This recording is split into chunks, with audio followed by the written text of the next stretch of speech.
Assalamualaikum warahmatullahi wabarakatuh. Hari ini kita akan bahas pengertian dan prinsip-prinsip yang ada di torsi. Nah, torsi ini adalah bagian dari bab dinamika rotasi fisika kelas 2 SMA. Langsung aja, torsi ini adalah pengertian dasarnya itu penyebab gerak rotasi atau gerak melingkar pada sebuah benda.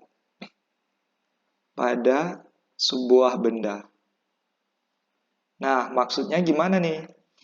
Nah, jika ada sebuah benda, nah misalnya ada batang sepanjang L misalnya. Nah, batang ini akan kita rotasikan, akan kita gerakkan melingkar. Nah, bagaimana cara membuat dia supaya bergerak melingkar? Tentunya kita berikan gaya. Nah, tapi kalau kita berikan gaya saja, misal seperti ini, ada kemungkinan bendanya nanti bergerak secara garis lurus, bergerak lurus, bukan bergerak melingkar gitu. Nah, jadi selain kita berikan gaya, bendanya ini harus kita paku terlebih dahulu ya, bahasanya kita tempel dia di ujung satu misalnya. Misalnya kita sebut itu sebagai titik A. Nah, titik A ini kita paku nih. Benda yang kita paku di titik A, baru kita dorong dari titik yang lain. Nah, seperti ini ya. Maka secara otomatis bendanya atau batang ini akan mengalami gerak melingkar. Bendanya akan melingkar seperti ini ya. Jadi benda itu kan tidak pernah lepas dari titik A itu. Ya, dia tidak mungkin bisa lepas dari titik A itu, maka dia akan selalu bergerak berputar seperti ini gitu. Nah, ya, terus berputar hingga dia bergerak melingkar penuh gitu. Ya.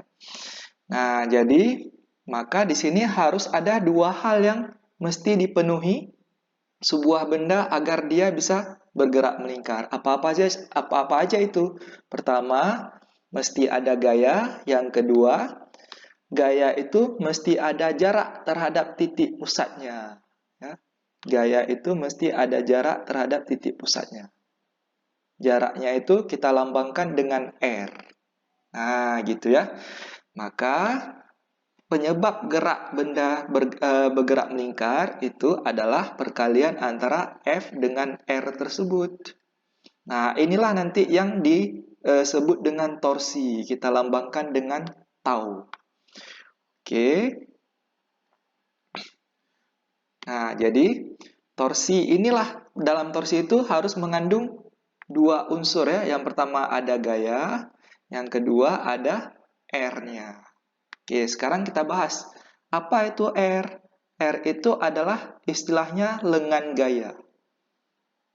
Nah, apa itu lengan gaya? Lengan gaya adalah jarak yang dibentuk dari gaya ke pusat rotasinya. Ke pusat rotasi. Nah, gitu ya. Jadi kalau di gambar itu panjangnya adalah R.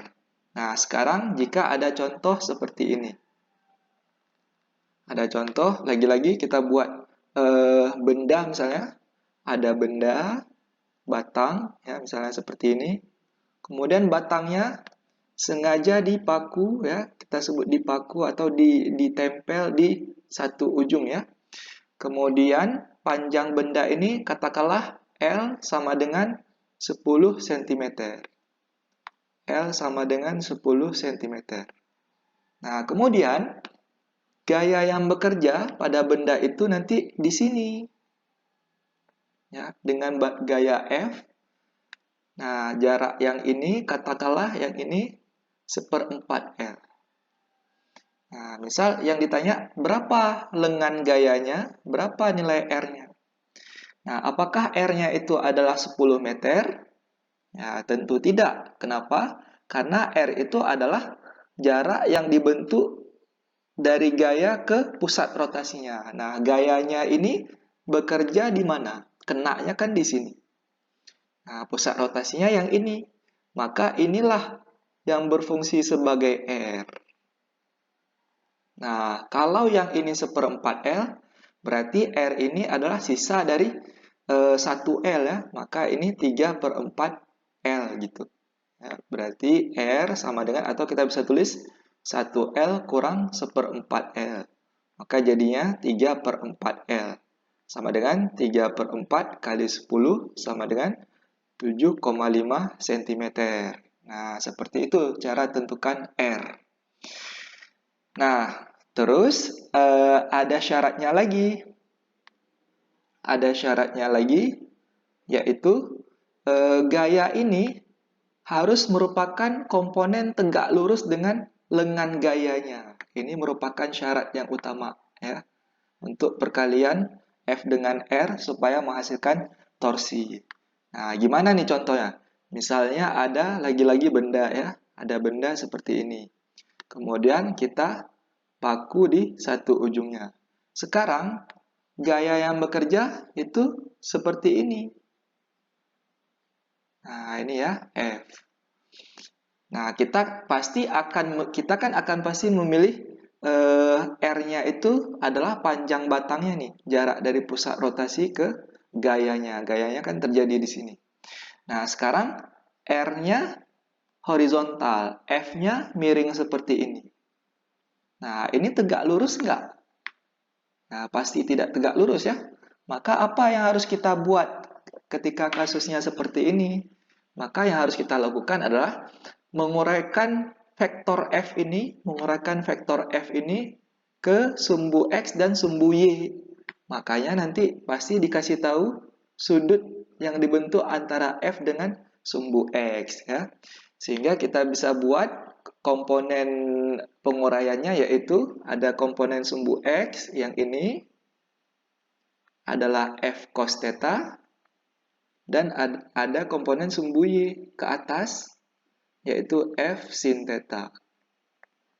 Nah, komponen mana nanti yang bakalan kita pakai dalam perkalian torsi? Maka komponen yang kita pakai adalah komponen yang tegak lurus dengan R. Yang mana itu? Nah, tentunya F sin theta ya.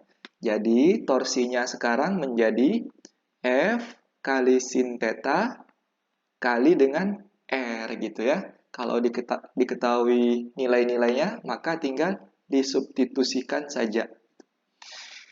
Nah, seperti itu. Kemudian, sekarang jika benda dikenai banyak gaya.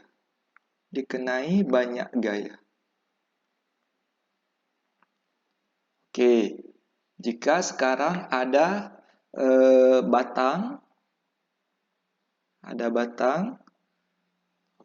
Jika sekarang ada batang seperti ini, kemudian batangnya dikenai banyak gaya. Misal ada gaya F1 di sini, ada gaya F2, kemudian ada gaya F3, kemudian ada gaya F4.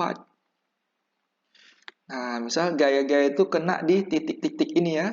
Titik A, titik B, titik C, dan titik D.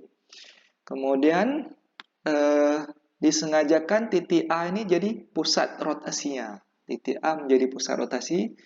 Maka sekarang untuk mencari torsinya itu bakalan sama dengan total dari F dikalikan dengan R ya.